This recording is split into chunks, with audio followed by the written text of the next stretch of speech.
And it's up at 6 and we're digging clay, stacking up the bricks all a working day. And there's too much work and there's not much pay. It's a hard life working in the clay. Oh, we're digging up the callow from the cold hard ground. We listen as we work to the painful sound of the picks and the shovels as they scrape and pound. And it's no life for a man. And it's up at 6 and we're digging clay, stacking up the bricks all a working day. And there's too much work and there's not much pay. It's a hard life working in the clay. There's a frost in the air that'll weather the clay, and it's puddling time with the 1st of May. So into the pug mill we heave the clay, and it's no life for a man. And it's up at 6. Welcome to Invisible Folk. My name's John Bickley and I'm joined by David Szymanski, and we're going to talk about life at the Brickworks in Bedfordshire. We went down to the village, and it seemed to me that the houses were much bigger than I might have expected, on broader streets, and it seemed that the company were really looking after their staff. Amazing. It was amazing. There was an ethos in companies in those days. I wouldn't say every company, but lots of companies where they did look after their staff. There were other good examples. And there were 3, to my knowledge, I think what they call model villages that were company owned. There was Stewartby, which was London Brick, Bourneville, which was owned by Cadbury's, and Port Sunlight, which is owned by Unilever. I don't know what's happened to those. But Stewartby was a very good example. And as you say, everything was spread out because they'd got the land, lots of greenery. The house is relatively big, but with big gardens. And a nice community atmosphere. And because it was company owned, of course, you hadn't just got the houses, you had a nice village hall, which you may have seen. I don't know if you noticed on the front of the village hall, above the door, is a golden beehive with a bee, and that's there to signify the perfect community. Community that you could easily believe had its roots in the company provision, therefore providing security for the community. Because you had the housing, you had retirement facilities, you had your village hall, you had a social and sports club, you had good football pitches, cricket pitches, tennis courts, bowls greens. So if your family were there, your mother's side are British, aren't they? Yeah, they come from Henlow and Clifton and Shefford. That's where their base is. My grandfather was a Henlow boy. If you go to Henlow graveyard, you'll see his surname was Hyde. Okay. And you'll see lots of Hydes there. Okay. But your father came from Eastern Europe. Yeah, Dad. It's an interesting story. But Dad came from southeast Poland. And then the Brickworks had set up, not just London Brick, but Marston Valley at the time, these hostels for what they call displaced Eastern European fellas, young fellas. Right. And it was at Kempston Hardwick, just to the side of the Wixoms. And there were these, I can remember them quite well, these huts. Like they weren't Nissen huts, but they were very, very basic type huts where the guys used to live. And there was a bar there and a dance ballroom. Mm-hmm. As I understand it, often on Saturday nights they'd have a dance, and local people would come and mix, and like my mother and father got together through that. So these are refugees from the war, are they? Effectively, yeah. So there was obviously enough of them to warrant that provision. Oh yeah, loads. Yeah, you're talking in the hundreds, not in the tens. Yeah.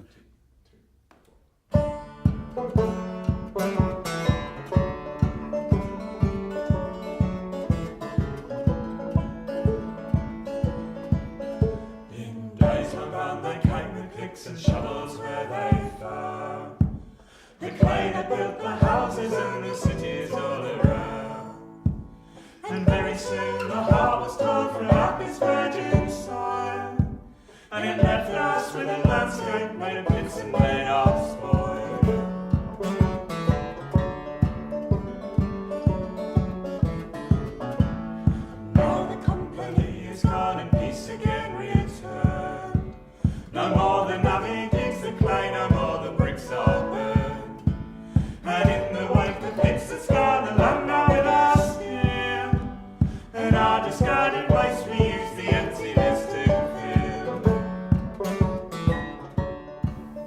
Bearing in mind there were two major players in Bedfordshire. There was London Brick and the Marston Valley Brick Company. London Brick eventually took them over. But the Marston Valley Brick Company, I think they were both short of labour, and Marston Valley, I don't know if it was just by chance, had a guy there, I think his name was Eric Smith, who could speak Italian because he was married to an Italian lady.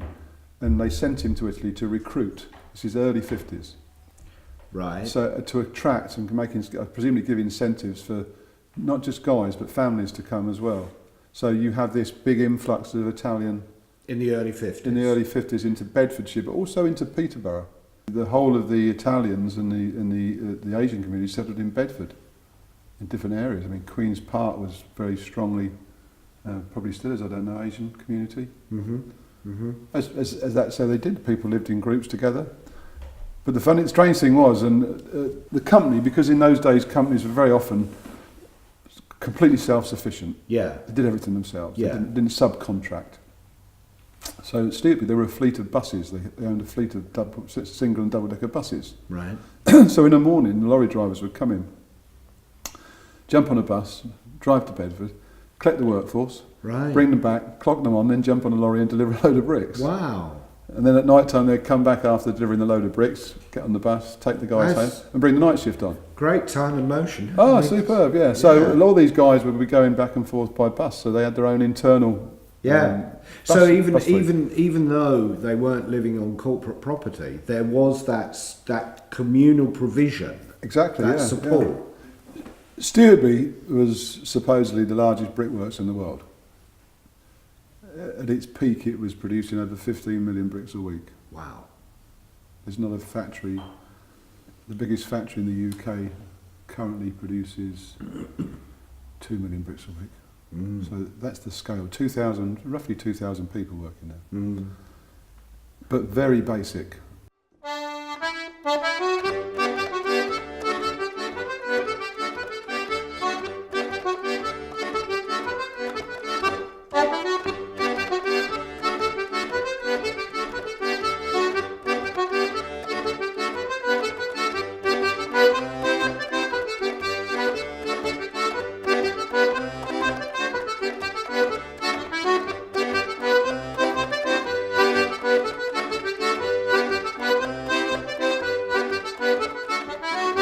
Bedford today enjoys what appears to me to be harmonious relationships between the different cultures.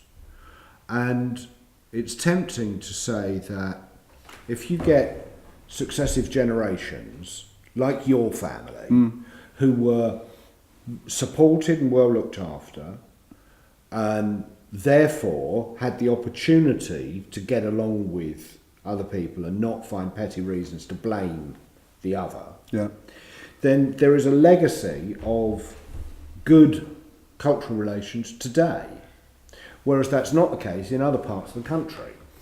Yeah, I think, as you say, we're three, if not four generations on from the start, and I think people at those times, it's difficult to judge at the time they came. I mean, I can't ever remember my father saying that he was, sworn out or anything. They fitted in. I'm sure there were issues, but everybody dealt with it and they got on with their lives, and everybody learnt from each other, I think, and I think they all earned respect. I think that's they learned to respect each other's cultures, which is that's what it's all about, really. If you've got respect for other people, which you should have, it doesn't matter where you come from or what you look like or what you do.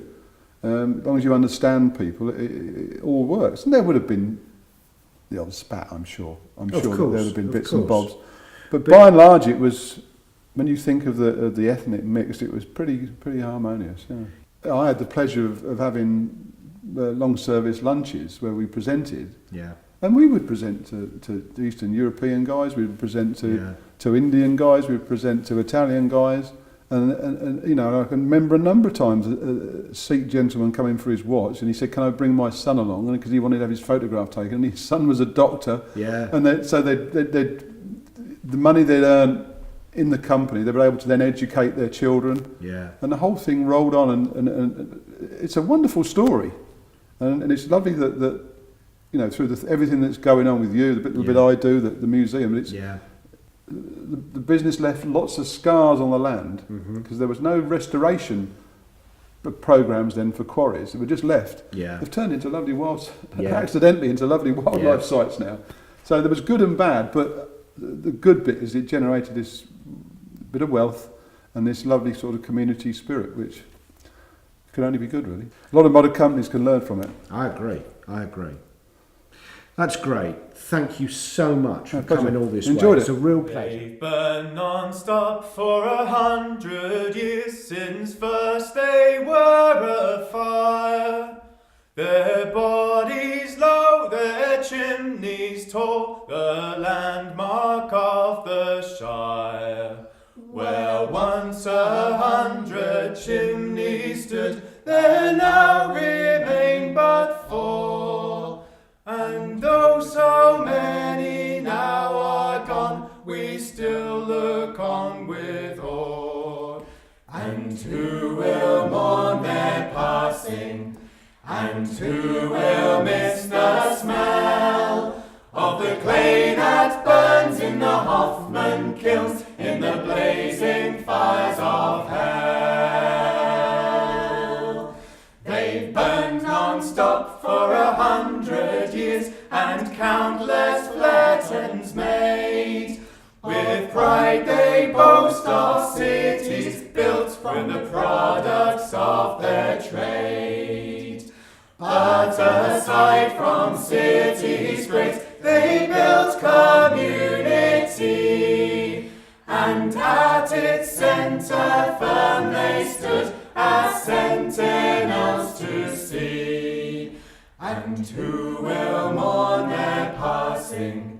And who will miss the smell of the clay that burns in the Hoffman kilns, in the blazing fires of hell? Thousands of people from across Europe and Asia came to Bedfordshire during the post-war years to help rebuild a shattered country. Over successive generations in the brickmaking industry, they invested their working lives in building internationally renowned expertise. Even though the works are now closed, the legacy remains. The Higgins exhibition and plans for a heritage centre at Stewartby will celebrate over 100 years of brickmaking and the cultural mix and sense of community that grew out of the industry. I think this is the most important thing as far as Bedford is concerned. We've quietly gone along. The people in the town have quietly gone along. In schools, they've quietly gone along, and altogether I think that Bedford has contained the situation really remarkably well compared with perhaps other parts of the country. A great deal of credit goes to the general public in the town. Children, as children, aren't really aware of racial problems. Children left to themselves have no prejudices. Children play with children and mix with children, as children always have done. I think that adults have indeed seen an example from their children.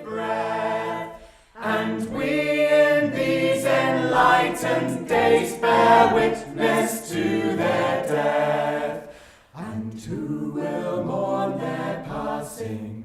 And who will miss the smell of the clay that burns in the Hoffman kilns, in the blazing fires of hell? And we will mourn their passing, and we